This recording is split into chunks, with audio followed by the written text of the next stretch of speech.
I had promised to talk about visiting galleries.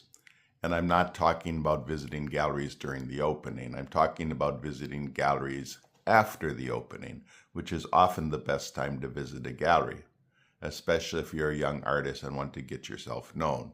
Because the openings are very busy, they're frantic, and the gallery staff doesn't really want to spend their time with you if you're an unknown person.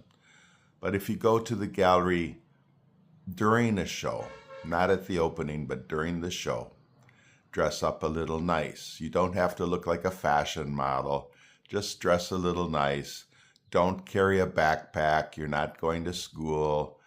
Secret of galleries is they hate people who walk in with backpacks. It pegs you as a student. They get worried you might be trying to steal something small like a catalog or something in your backpack. Many galleries actually insist that you leave your backpack outside. So don't carry a backpack. Come in like you're a visitor, and dress up just a little nice. So when you're in the gallery, pay very close attention to the artwork on display and learn from it. You can take notes on your phone. You can maybe click some photos on your phone. If you want to be old-fashioned, carry a notebook and a pen.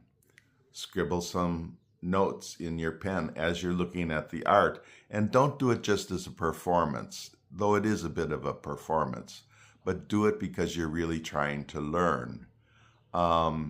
This sends a message that you're somebody who's really interested in art, and the gallery staff or the gallery owner will take note of that. And they might walk up to you. They might want to start talking to you. They might think that maybe you're a young collector who has some money, who maybe is actually going to buy something. They'll strike up a conversation and enter into a dialogue, not about you being an artist, but enter into a dialogue about the art itself. Talk about the art itself and how you're relating to it and how you're responding. But that's not the main reason you're in the gallery. When I was young and I lived in Milwaukee, which is about an hour north of Chicago, I used to almost every month, I'd hop on the train, I'd take the train down to Chicago, I'd stay in River North where all the gallery scene was. I'd stay at the most cheap, flea-bitten hotel you can think of. It was very, very cheap. I often left with bed bug bites, honestly, but I loved their steak and egg breakfast in their diner. I have these fond memories, but anyway.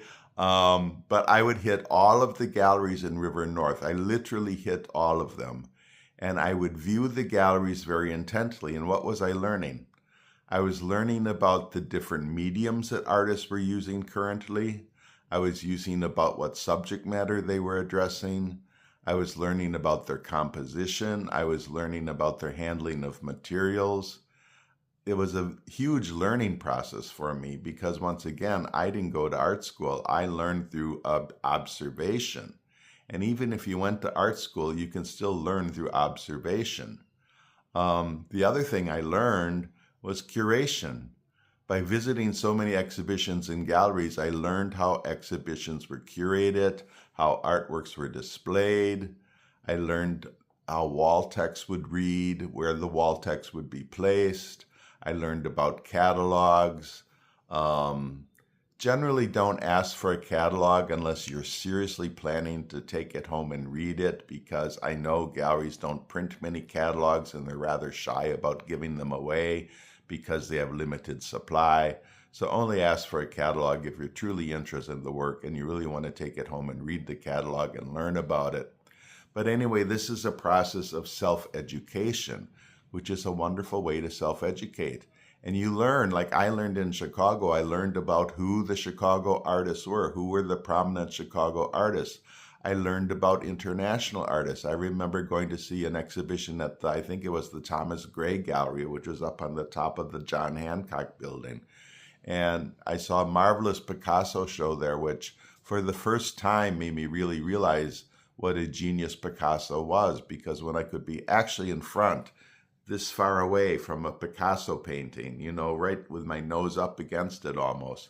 And you could see his handling of the paint, see his use of the impasto, see how he touched the colors so closely together, see how he blended them. all of these things, and it amazed me, and his composition, and all of that stuck in my brain. It's such a wonderful learning experience.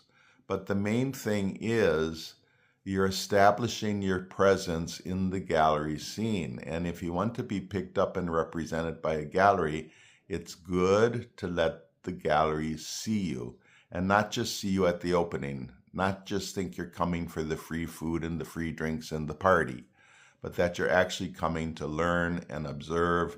This is a wonderful image that you're creating for yourself, and the galleries will notice. The staff will notice, and maybe the manager will notice, maybe the owner will notice.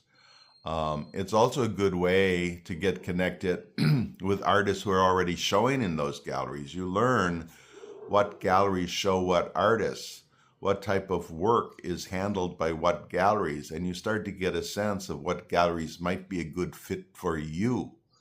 You know, because not all galleries are going to be interested in your art. If you're doing a certain type of art and the gallery represents a different type of art, they're not going to be interested in you. So by visiting galleries, you learn about where you might fit in, and eventually you might be able to breach that gap, start talking to the staff, and maybe they'll even ask you to let them see what you do as an artist once they learn that you are an artist. So show actual true interest in the art scene and in the galleries in the city that you live. Travel, take the time to go to Delhi, take the time to go to Mumbai, and see the galleries in those areas and get to know them well. So that's my advice for today, and I hope that makes some sense. I'm just trying to impart knowledge that it's my personal knowledge. Maybe I'm wrong. Once again, leave me messages in the comments, but I think this is a great way to start making connections in the art scene. So this is part 4 of making connections in the art scene. So I hope this helps, and goodbye for today. Bye.